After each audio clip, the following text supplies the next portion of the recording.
The mirrored towers of Stratwell Capital gleamed under the early Chicago sun as I ran one final diagnostic on their core network. In just 30 days, this very building would become ground zero for the most embarrassing cybersecurity breach in the history of American finance. But today, it was just another Monday, and I was just the IT guy about to get fired. My name is Eli Navarro, 42 years old, and for the past 5 years, I'd been trying to convince Stratwell that their shiny new security system had a fatal flaw. They'd finally had enough of my disruptive behavior. "Mr. Navarro," a voice chirped from the entrance to my cubicle. It was Rachel from HR, clipboard in hand. "Mr. Langston would like to see you upstairs." I nodded, masking my frustration. 5 years of detailed reports, flagged logs, and formal warnings. Ignored. All because I wasn't in a tailored suit or speaking at tech conferences. Just tech support. As I rode the elevator to the 47th floor, the rest of the IT staff avoided eye contact. Except Mason, my colleague in cybersecurity, who gave me a small nod. He knew. We both did. CEO Alan Langston's office was straight out of a tech CEO's dream. Glass walls, steel finishes, panoramic skyline view, and not a speck of warmth. He sat behind a massive desk, flanked by Dominic Rains, their newly hired chief security officer. Dominic had been poached from some Silicon Valley firm with a reputation louder than his credentials. "Navarro," Langston said, not bothering to look up, "let's keep this short." I stayed calm. "This is about my latest risk report." Langston sighed. "It's about your persistent interference, your unfounded concerns. Mr. Rains has assured us that the new Fortress OS platform is airtight, impenetrable." The word almost made me laugh out loud. They hadn't read my logs. If they had, they'd know there's no such thing. "With all due respect," I began, "the flaw I've identified in Fortress OS's core access protocol—" "There is no flaw," Rains interrupted, smoothing his designer tie. "I built that system from the ground up. It's the most advanced platform available." And that was the problem. He built it for press releases, not protection. Flash over function. Langston leaned back. "What concerns us more is your recent outreach to federal regulators. We can't have lower-level tech staff initiating panic over theoretical threats. That kind of behavior puts this company at risk." There it was. I'd gone over their heads. Tried to warn someone? Anyone? Before it was too late. "We're terminating your employment effective immediately," Langston said, sliding a thick envelope across the table. I glanced at the severance agreement. It was generous, a golden gag order. "And your reports?" I asked.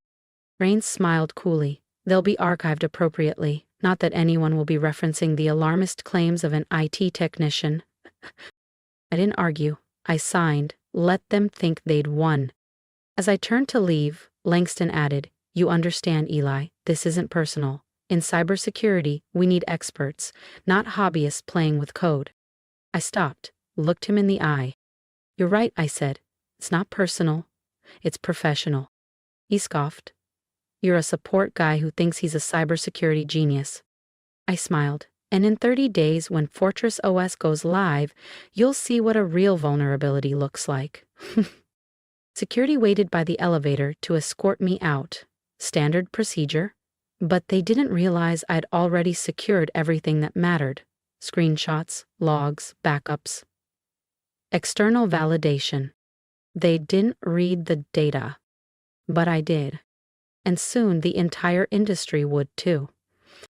Somewhere safe, where they couldn't intercept it, I stored the final encrypted file.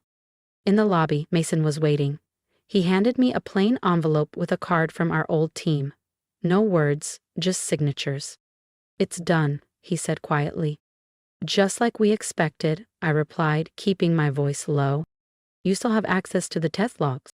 He nodded. "Everything's in place. The Banking Commission's Cybersecurity Division started reviewing the metadata from our earlier reports." "They're concerned," he said, face grim. "They should be." I turned to glance one last time at the shimmering tower of Stratwell Capital, the place I'd called my professional home for 5 years. I had fought for this company. I had tried everything short of setting off alarms to get them to listen. How long until they see it? I asked.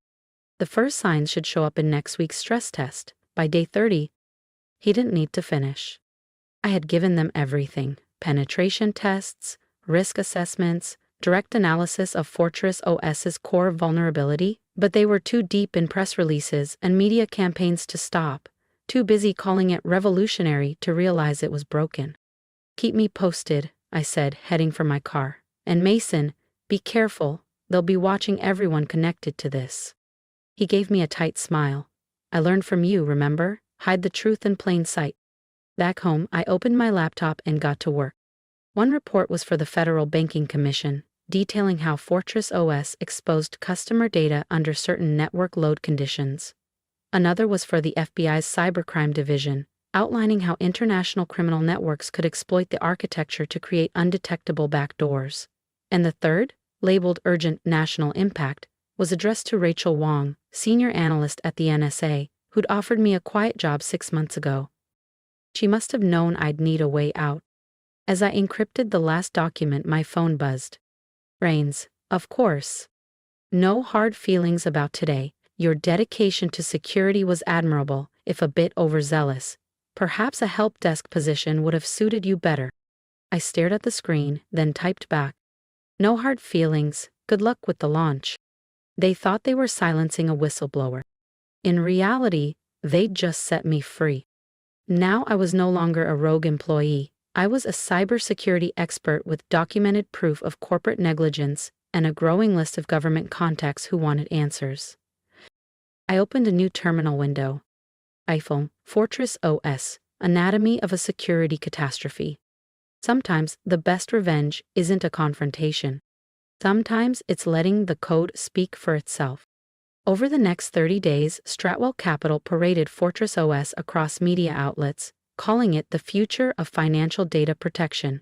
I worked behind the scenes, feeding findings through secure federal channels, watching the storm build. Mason sent updates through encrypted messages. First stress test, failed. Rains called it a calibration hiccup. 2 weeks in, I was presenting my findings to an FBI cybercrime task force when my phone buzzed again. Rachel Wong, NSA. Really, we're seeing abnormal traffic patterns, exactly like your models predicted. How fast can you get to DC? 6 hours. That night, I sat in a secure NSA facility, presenting to a room of grim-faced intelligence officials. I pulled up the last slide in my analysis and said plainly, Fortress OS doesn't just fail to stop certain types of threats, it invites them. Its architecture creates new vulnerabilities in every network it connects to. I let the silence hang. When they go live, every bank that plugs into it becomes a liability. If we don't intervene, we're not just looking at a breach, we're looking at a potential financial meltdown. And that's when they finally started to listen. Becomes a gateway for attackers, Rachel finished, scrolling through the live data feeds. It's essentially a backdoor into every bank that connects to the network. Exactly, I confirmed, watching the graphs update in real time. And based on these traffic patterns, someone's already found it. The briefing lasted for hours. By the end, multiple federal agencies were mobilizing. What we were looking at wasn't just a product flaw. It was the early warning of a coordinated cyber attack on the American financial system. A worst-case scenario unfolding in real time. That evening, my phone lit up with alerts. Stratwell Capital's stock had jumped 10%. The media was reporting that 5 major banking institutions had officially signed on to Fortress OS. Rains was quoted in the Wall Street Journal, proudly touting military-grade encryption and zero-compromise architecture. But Mason's encrypted message told a different story. Total chaos, testing environments failing basic audits. Rains blames legacy software conflicts. I didn't have time for headlines. I focused on finalizing my master analysis, now bolstered by NSA monitoring logs and FBI penetration test results. Within days, it became impossible to ignore. Fortress OS wasn't just vulnerable, it was practically designed to be exploited. 1 week before launch, the tipping point came. Multiple agencies submitted their findings. Penetration testing revealed the exact failure points I had warned about. The Federal Banking Commission suspended Stratwell's security certification indefinitely. The fallout was immediate. Stratwell's stock dropped 40% in a single day. Headlines shifted from celebration to crisis. Rains was placed on administrative leave pending investigation. And my phone? It didn't stop ringing for days. From Google, Apple, Raytheon, Deloitte, every major tech firm wanted to hire me. I turned them all down. Instead, I accepted a joint appointment with the NSA and FBI, heading a new cybersecurity initiative aimed at overhauling the standards used by financial institutions nationwide. The program was designed to do what Fortress OS never could, actually protect. The media called it a paradigm shift. Wire ran a feature. The Navarro Principle, how one guy stopped a financial catastrophe. Marcus joined my team, bringing every archived log we'd quietly collected over the years. They kept hoping it was just a config error, he said as we reviewed the data. Even when your models spelled out exactly how it would fall apart. The congressional hearings were as brutal as expected. I testified about the dangers of prioritizing image over integrity, marketing over resilience, and ego over engineering. Raines testified too, his previous arrogance replaced by remorse. During a break he approached me. "And Navarro, we should have listened." I met his eyes. "Yes, you should have. But how did you know? How did you spot what everyone else missed?" I didn't hesitate, because I did what real security professionals are supposed to do. I looked for weaknesses, even in the things everyone said were unbreakable. The aftermath reshaped an industry. The Navarro Protocol, which mandated rigorous third-party testing, mandatory peer review, and structural redundancy for all financial platforms, became the new gold standard. Within months, banks around the globe adopted the framework. 1 year later, I stood in front of a packed auditorium at the Black Hat Cybersecurity Conference, preparing to deliver the keynote address. As I scanned the crowd, I spotted familiar faces. Marcus, now leading his own federal security task force. Rachel, who had championed my warnings when no one else did. Even Alan Langston, the former Stratwell CEO, sitting quietly in the back, humbled, and now a vocal advocate for reform. I stepped up to the podium and took a breath. "In cybersecurity," I began, "our greatest threats aren't the attackers we can see. They're the vulnerabilities we refuse to acknowledge. Sometimes they're technical, sometimes they're human, but they always come from the same place. Underestimating the complexity of what we're trying to protect." And I meant every word. Skills, yes, but more importantly, in the courage to speak up when something doesn't look right. Last week, I received a message from a senior executive at one of the banks that had nearly gone live with Fortress OS. "Thank you for risking your career to prevent this. Your warning saved us from a catastrophe we didn't even know was coming." That message is pinned above my desk at the NSA, right next to the Presidential Medal for Cybersecurity Excellence. Not as some kind of victory trophy, but as a daily reminder of why we do this work. Being right isn't about proving someone else wrong. It's about preventing disaster, about standing firm when expertise clashes with ego, when truth threatens power. It's about speaking up when your gut and your data tell you that something isn't safe, even if no one wants to hear it. The students in my advanced cybersecurity course often ask if I was scared. Scared to challenge Stratwell Capital, scared to risk my future. I tell them the only thing we should truly fear in our field is silence.